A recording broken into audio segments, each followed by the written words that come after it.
Welcome to the Happy, Highly Sensitive Life podcast, where we talk about using human design to build a life that lights you up as a highly sensitive person. In this show, you'll feel like you're sitting down with a friend who's here to help you unlock your energy, find the work you're designed to do, express your true self, and follow your heart. It's time to shift the conversation about sensitivity. In this space, your feelings are always valid, a joyful life and work you love are meant for you, and the possibilities are endless. Hello, my friend. I've got a question for you. What are the moments you feel happiest at work? When you are happy, what are the exact feelings you feel? These are the questions I asked myself a few years ago. At that point, I was probably about 20 years into my career and looking to bring some new life into my job. And when I asked myself these questions, I discovered that my happiest moments came from feeling obsessed with a new project, from enjoying playful moments with people around me, and from doing creative projects that gave me a chance to invent a new way to do something. I was happiest at work when I felt obsessed, playful, and creative. I put these words on a sticky note on my computer monitor, so from moment to moment, I could look for opportunities to feel immersed, lighthearted, and inventive at work, to find a new level of feeling satisfied from day to day. Now, at the time I had these words as my motto, my career had gone through many evolutions, from working in a mental health setting as a therapist to a nonprofit, and then college and university settings. If you'd asked me how I wanted to feel when I first started working 20 years before, my answer would have been different. As a teenager, I wanted to be a therapist. I wanted to feel helpful and lift the weight from other people and do work that was built from my big, empathetic heart. As my career progressed, I still wanted to make an impact and help people create new possibilities for their lives. But I found out there's a rub when it comes to being an introverted HSP and choosing work built around my empathetic nature. It took a toll on me physically, mentally, and emotionally. Working has always felt like an important part of who I am, but I also felt like I was a mismatch for the world of work in terms of how it left me depleted. Today, connecting with other HSPs, I know I'm not the only one that's felt this way. And so in this episode, I want to share with you 5 things I wish I'd known as an HSP when I first started working. My hope is that this information will give you permission to craft your work in a way that works for you, whether you're just starting out or 20 years into your career. Wherever you are in your journey, if your empathic nature has you putting others' needs in front of your own, I hope you come away with permission to take care of yourself and what you need. Okay, let's dive into those 5 things I wish I'd known starting out. Number 1, there are many ways to help and make a difference in the world, propelled by your big, empathetic heart, and it's okay for that work to evolve and take different forms throughout your life. When I was in my teens, we talked about the Myers-Briggs type indicator in my home a lot. I learned early on that I'm an INFP, and those 4 magic letters gave me so much self-understanding at a time that I felt anything but ordinary. The Myers-Briggs listed certain professions that would be a good fit for me as an INFP, and being a therapist was among them. When I thought about what I wanted to do for work, my heart expanded at the idea of helping others as a therapist. But once I started training to be a counselor, there was a heaviness that started to weigh me down in graduate school. I pushed myself hard at work to prove I could do it and to show that I could measure up. The work took an emotional toll, but there was also a real sense of satisfaction. What I did every day felt really important, and I took pride in helping other people and making a difference. That made it all worthwhile. If you were to look at your workday and ask yourself what parts of your day drain your energy and what parts of your day expand your energy, it's possible that as an empathetic person, you'd say the same thing did both. Working directly with clients, patients, or students would be both an expander in the moment and also a drain. In the beginning, doing work that comes from your heart is an expander, but eventually, based on how the modern work schedules function, reporting to work day after day, hour by hour, there's a tipping point, and seeing clients so constantly eventually starts contracting you. Over time, at the end of the day, I would collapse in front of the TV alone with a bag of sweet tarts or whatever my favorite candy was at the moment. I had bad dreams about my work and a recurrent nightmare someone was trying to break in my bedroom window. I slept fitfully, waking up in the middle of the night, and I started just sleeping with the TV on every night to try to buffer the energy I was carrying with me from my workday. I couldn't keep up with my friends to socialize. I dodged their phone calls, too tired to talk, and at some point I had this worry that my life would end up being all about work if something didn't change. I never thought to question my choice of becoming a therapist. It's what I wanted since I was a teenager. I had no idea what else I would do, and the trade-off seemed worth it too.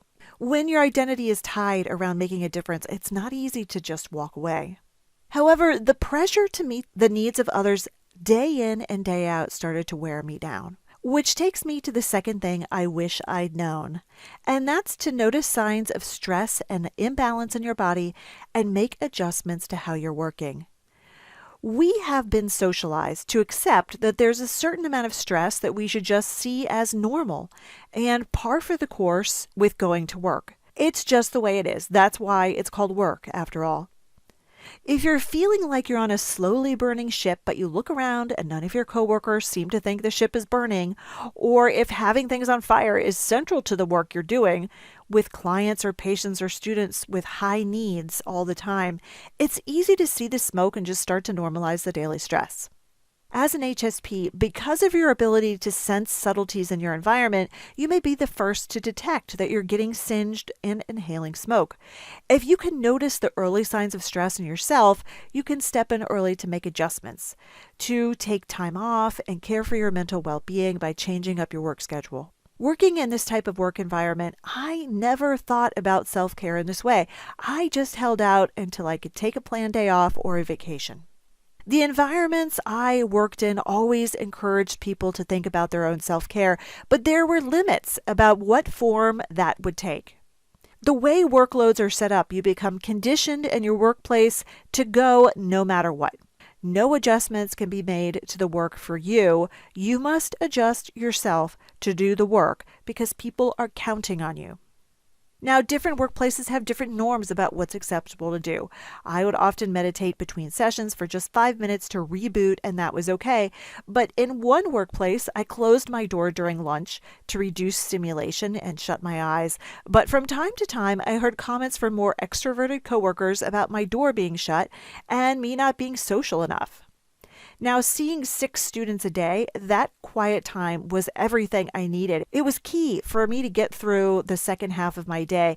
When you're a very conscientious employee, you're likely to absorb the stress and try to carry on. If you're sleeping poorly from stress after a very hard stretch of work, instead of taking time off, you may start drinking more caffeine, and more caffeine means you're holding more tension in your jaw and grinding your teeth.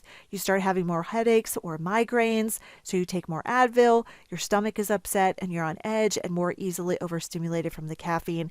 If you're like me, you start reaching for sugar, which also increases your anxiety. You start feeling more and more crummy every day, and the lack of time freedom leads to pushing forward and becoming disconnected from your own needs to meet the needs of others. As an HSP, being forced to move very fast through your day, hustling from meeting to meeting, from client to client, or patient to patient, creates a state of stress and disconnects you from your natural pause and check response that wants to look before taking action. Your thorough thought process, your full emotional responses, and your intuition and inner knowing. And this creates a bottleneck of unprocessed experiences and unfelt emotions that show up as repeatedly thinking about what occurred during the day and beating yourself up for whatever you said or did, maybe even feeling ashamed about something that occurred. For me, this has occurred when I thought I wasn't being as conscientious as I'd like to be because I was moving really fast, or if I didn't speak as carefully as I like to. It also shows up as having trouble sleeping, self-soothing with sugar, food, or alcohol, low energy and being tired all the time, or feeling uninspired about life, and over time as burnout. We spend nearly 90,000 hours at work over a lifetime. That's 1/3 of your life. In my late 20s, when I recognized that I needed to have more energy left for a personal life, I started questioning the way I was working. I knew there had to be another way to have more time freedom in my workday, and I started looking for it. I wasn't ready to work for myself yet, but there had to be another way to work for someone else doing meaningful work and also having more freedom to take care of myself. Work is a marathon, not a 50-yard dash, and you increase your chance of being vital at midlife when you move away from constant pressure cooker work environments. That takes me to the third thing I wish I'd known when I first started working, and that's how to really release stress from your nervous system. Now, if you haven't listened to episode 3, How to Cope with Intense Situations as an HSP, you'll find the tips in that episode really useful. I will link it in the show notes. On a stress-filled day, you need to finish the stress response cycle. As Emily and Amelia Nagoski describe in the book Burnout, stress has a beginning, middle, and end.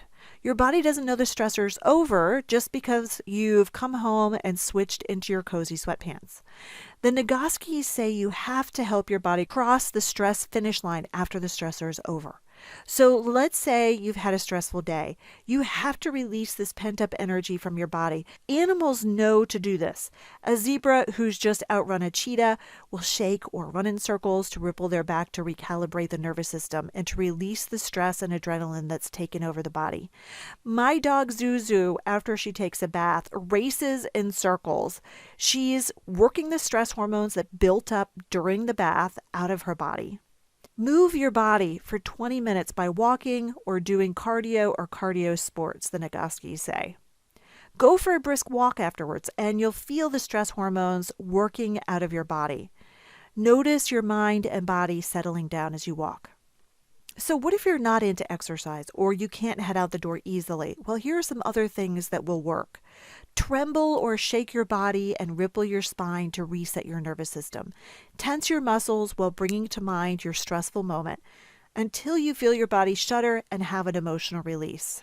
Laugh. It shows your body that the world is a safe place to be again. Watch those funny videos or have a good belly laugh with a coworker, friend, or your partner. Get a hug. A long 20-second hug with someone you trust will release oxytocin and lower your heart rate. Changing the hormones in your body signals that the stress has passed. Hug until you feel more relaxed, and yes, petting your dog or cat works too. Have a big cry to shift the energy in your body. And then one of my favorite strategies for processing emotions and stress is to journal. If your thoughts are carrying an emotional charge or you're experiencing thoughts that just keep going through your mind over and over, research shows that engaging the problem-solving part of the brain by journaling reduces the strain of the emotional impact. Writing about it lets you take a step back to view the situation from a different perspective. I was never really much of a journaler until I learned how good it can be for releasing emotions. Now, if I have something on my mind, even just a few minutes of writing about it can allow me to make sense of what's going on to be able to get back to mental peace. When I was working as a counselor, I eventually started a running routine and started dabbling in meditation. If I'd known this research about releasing stress, I would have been more vigilant about moving my body every day, which is the thing that really clears out the stress for me. I wish I'd noticed earlier that eating sugar after work and eating for comfort during the workday tanked my energy and kept me from having the fuel to go for a walk or run to get the stress out. Now, taking a walk or run may not be the thing that works for you. Find the strategies that really make the difference for you to release stress every day and find that place of mental peace. Okay, speaking of mental peace, that takes me to number 4. I wish I'd accepted my sensitivity earlier. High sensitivity has 4 core traits. First is depth of processing, which means you're tuned into what's going on around you, processing your environment and interactions. You're more perceptive than non-HSPs, and this strength also requires some additional care to deal with the overstimulation you feel in new, intense, or chaotic spaces. Overstimulation is the second trait. You are empathetic and emotionally responsive. You're easily moved, and brain studies show that for HSPs, there's a part of the brain that has a higher activation to happy and sad emotional states. You feel things deeply, and that's the third trait. The fourth trait is that you sense subtleties. You notice the little things. As an HSP, your senses are active, but not from having an excellent nose or excellent ears, but from having brain areas that are more activated with the complex processing of sensory input. For so long, I didn't realize I was actually resisting my sensitivity. For many of us, our parents and family, teachers and coaches didn't know what to make of our strong feeling nature. And so I know that I learned, and perhaps you did too, to push down or bypass my emotions. That worked until I entered a more complicated phase of life with a very challenging full-time job. I was often a big jumble of emotions, not sure how I felt, and when I knew what I felt, I didn't know if I had a right to speak up about it. I worried I would seem needy or high maintenance, and sometimes consciously and often unconsciously I'd think to myself, what's wrong with me? What's my problem? Why can't I just get over this? If only I weren't so sensitive, if only I didn't feel this way. When you accept your feelings and discover the messages coming from your emotions, you can build a work life that truly works for you. If you haven't listened to episode 4, How to Cope with Your Feelings as an HSP, it's a good one, packed full of usable strategies. I will link it in the show notes. For so long, I felt different from my peers, and I just wanted to fit in and not stick out. But at some point, I realized that being different also gave me an edge in being able to think differently about life, to look beyond what we're told we need to do to have a good life, and chart my own way. Maybe there were other possibilities for how to make work for me. Perhaps self-sacrifice didn't need to be central to doing meaningful work. When you start setting up your life so you can thrive and you start considering your own needs in addition to the needs of others, you know you're beginning to truly understand and accept yourself. Which takes me to number 5. I wish I'd come to a deeper level of self-understanding through knowing about my human design. If you love the insights you get from the Myers-Briggs and the Enneagram, I'm betting you'll love the insights you get from learning about your human design. Human design synthesizes astrology, the Chinese I Ching, the Kabbalah, the Hindu chakras, and quantum physics. It uses your birth date, time, and place to create your unique human design chart. Human design helps you understand yourself, showing you how you're meant to work and rest, to tap into your inner knowing, attract opportunities, and fulfill your life purpose. When your human design chart is interpreted, you can understand exactly how you're an empath and take in the energy of others. As I talk about in episode 11, it's always struck me that empathy shows up differently in different people and in varying degrees. My way of experiencing empathy may feel very different than yours. When I discovered human design, I finally had a framework for understanding how we empathically experience other people. For the first time, I understood why I felt so turned upside down by working as a therapist. I have an open identity center, which is a trait many therapists and intuitives have. With an open identity center, you are deeply sensitive. The empathic gift of this center is that you can deeply experience the essence of other people. You feel the identity and purpose of people around you. With this center open, you're not technically emotionally empathic, but you're very attuned to the identity of others and also to the energy of spaces that you're in. You may begin to share the identity of the people you're with and the environment you're in. Now, I haven't shared this anywhere before, but working as a therapist, my open identity center got hooked. I hadn't learned to stay grounded in myself enough at that point. I could so strongly feel the hopelessness of the client that I'd feel rattled by it and wonder, how the heck was I supposed to be able to help them? Human design shows you how you experience the energy of others. And in episode 11, I share many strategies for staying grounded and protecting your energy. It's a good episode to check out. I will link it in the show notes. So do HSPs find human design helpful? Kelly S. says, after listening to your podcast on human design, I did some research into my own design, and it helped me to tune my choices when I was looking for jobs and reminded me that being my authentic self in interviews and on my LinkedIn profile would help me get the job I wanted versus the job I thought I needed. I'm happy to say that I found a new job that's a great fit. I am always a fan of any tool that leads to better self-understanding and self-acceptance. Now, remember those 3 words I mentioned at the beginning of this episode about how I wanted to feel at work? Obsessed, playful, and creative? Well, learning about my human design showed me why these feeling states are so important to me. As a manifesting generator energy type, I'm driven by the energy to create new ways of doing things.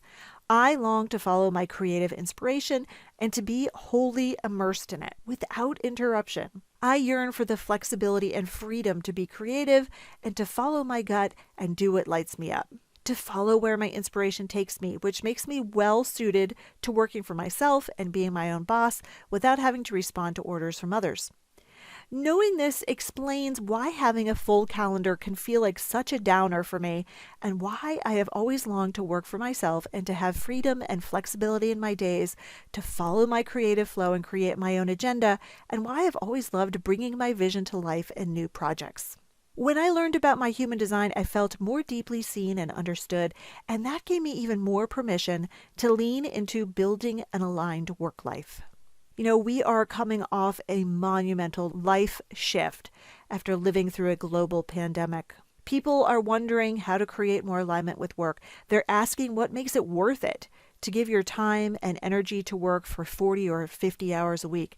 They're looking for more out of work. I'm curious. I ask you, how has the pandemic impacted how you feel about your job or work? Maybe you're settled in at your current job and looking for solutions to manage your empath energy at work. My hope is that this episode and resources I've mentioned will help you to care for yourself in the midst of a busy work life. Maybe if you're like so many HSPs I hear from, you may be wondering how to make a job change to have more life. I've heard this question from so many HSPs that I recorded my thoughts and professional advice for you and packaged it together into a mini course called the Align Job Short Course. If you're wondering how to find a job you want and one that's a fit for you as a highly sensitive person and need a nudge of encouragement to help you begin moving forward and to feel more assured in your job search, this class will help. In the Align Job Short Course, I share what I learned about making job changes, and I also share from my experience working as a career coach. I answer questions like, how do I make a job change to have a better quality of life and more time freedom at work without retraining and still being able to pay the bills? How do I vet a future employer to see if they have good boundaries and create work-life balance? How do I find an employer who cares about the well-being of their employees and clients? Plus, I introduce you to what human design can show you about how you're designed to approach work. As Sam B says, as a highly sensitive introvert, I've always struggled to find the right fit in workplaces, and until I found out I was an HSP, I never knew why. She goes on to say, the usual how to find a job advice has never sat well with me, but with your course, I felt seen and it was truly refreshing. I found your course absolutely life-altering, and I'm not exaggerating. Now, if your intuition is nudging you to learn more about the Align Job Short Course, use the link in the show notes to learn more about it and enroll. I hope this episode has given you some new inspiration for giving yourself what you need to thrive and be well, not only today, but also down the road and the more mature stages of your career. If you'd like to receive regular news from me, sign up for my email newsletter by following the link in the show notes. You can also connect with me on Pinterest at Happy Highly Sensitive Life, where I share short videos packed full of meaningful strategies for living and working greater ease and alignment as an HSP. If you enjoyed this podcast episode, please share it with a friend, subscribe, leave a positive comment, and rate and review it. This helps other HSPs find the show. Bye now.